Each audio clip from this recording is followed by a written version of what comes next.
Hi, welcome to Broken Silence. I'm Sanyya Gardez. Today we're talking about disability.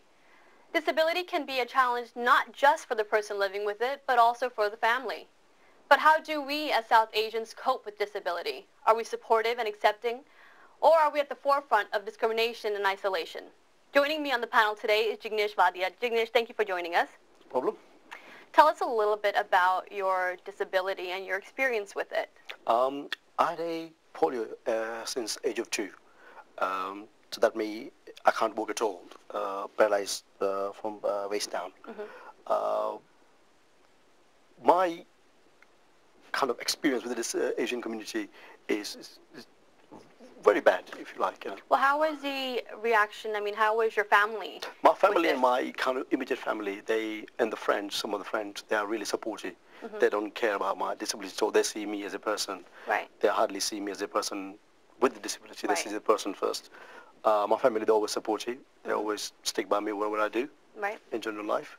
So they were supportive, but like kind of immediate family, like your uncle and aunt, when you go to this, for example, Diwali party, stuff like that, they're always like kind of distance. They don't talk to you. Why? Don't know. I presume because I was in a wheelchair. Okay. That's my experience. Like I've been first Diwali party I went to with my mom and dad, with my sisters. How old were you? 14. I was in a wheelchair, and they just totally ignored me. They were talking to my sister, "What are you doing? How's your school? Everything." Talking to my mom, my dad. But when it's come to me, They totally pretended like ignored me. you weren't there. Oh, I wasn't there. No, I wasn't there at all. They were like talking to my mom, next to my mom. So what's Jignesh doing nowadays? Like, is it school? Speaking about you as if you're not even there. Oh yes, and my mom really, like, bless us. He's always just, well, it's right there. Ask him. Yeah. He can't talk. so that's kind of makes you upset. But it's improving in this country anyway. It's still. Have you had slowly. to, in a sense, kind of educate your extended family and maybe even the community to a certain extent on disability? No, because I play wheelchair basketball. So what I do, I use my sports as a talk to people about my sports. Then I bring my disability into it. Then they see me as a person then. But like my nephew and nieces, they're 16, 17. They see me as a person in the chair, but never ever seen me like. You're Jignesh. You're not Jignesh as a person in the wheelchair. Exactly. Yeah. They always just like they come to watch me play basketball. So I use that as influence people. But there's a people who I just don't care because they're not gonna understand. No. Like your uncle or aunt, they just don't gonna. They're not gonna understand. You do whatever you do, they're still gonna think you're the person with disability and like. And this is what I've noticed, and this is one of the reasons we're doing this program is when South Asians are confronted with a disability, whether it's somebody they know, whether it's somebody in their family, they kind of pretend that that person isn't there. So they'd rather pretend that it doesn't exist, he or she doesn't exist. Exactly. They like lives in a small room in the house, and it comes in and out of the room, and that's it. Yeah. It's not there at all. Yeah. But in my family, it's different because I live on my own.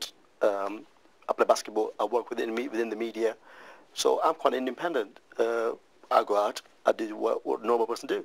Do you think that you're the exception to the rule, though? Do you think that, in your experience, Asians that you might have encountered who are living with a disability, who are probably, or maybe not even as strong as you are in terms of their self-esteem? I'm more confident, guys. I'm a more positive person. That my disability taught me to be positive. Every single day you have to be positive. If I've been negative every single time, somebody gonna smile, say, "Oh, poor guy in the wheelchair." But if I don't argue back, saying something positive, then I'm not gonna be here. I won't be here otherwise. I'll be sitting with my mom and somewhere in the house doing nothing. Right. But I'm more positive. I'm different. I know that. I use wheelchair. That's my different thing. But I always fight back. I always come with something. Where did you get that? Where did you get that that fire in your belly? Where did you get that kind of determination? Because, another person might feel that they'll let their disability define who they are. But you clearly haven't done that. No. Well, I have a choice. Everybody have a choice. I have a choice. Sit there, do nothing, or go out and be something and be proud of what you are. And that's I choose. I go out, and it's come from my mom and dad. They're always proud of me. My older brother, who's a successful businessman, but they always see me as a person thinking, playing basketball in the top league, winning the bronze medal in the Right. basketball. So they see me as that side of it. Yeah. And they always encouraging my sisters, my brother. They always see me just encouraging. And that comes from them saying, you had a choice. If you want us to be like poor disabled guy, Did poor you have disabled son. moments of that, though? Did you have moments of growing up where you felt, why me, or poor me, or, Yes, back in India when I was living there, it's like thinking, why me? Like, my brother's going to school, my sister is, and I was just at home and thinking, why, what I'd done. And there's like, people just say, oh, maybe something you did something in your past life.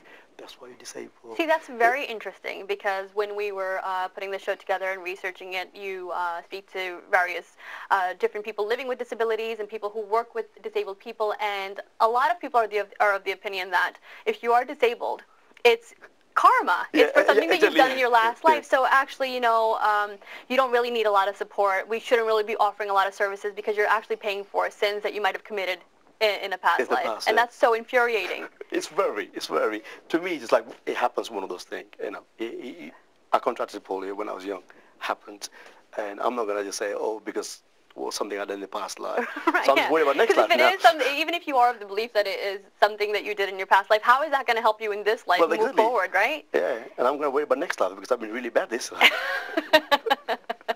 How has your experience been in terms of relationships, in terms of intimate relationships and dating? Well, I'm going to discriminate because I never, ever dated Asian girl. I have a partner. Why is that? Is it just that preference, or do you find that there's Asian girls are a little bit well, more... hard work. Okay. Because generally. Are we more diva-licious or what? Maybe, I don't know. It's this attitude, I see. I'm with the partner with 4 years now. Non-Asian. Non-Asian, yeah. And when we met in the club, and the person saw me as a person. When I got the friends, Asian friends, and when I say Asian girls, they just see the person in the wheelchair. And they still do talk to my friend sometimes. Say, oh, what was your friend do? And like, my friend, like, again. Why don't you ask him, right? And this is the, like, we're talking about, like, the age group, like, early 20, 30. I'm thinking, come on, you live in this country, education, and they're still behind. So, in my relationship, it's like, great. I've been...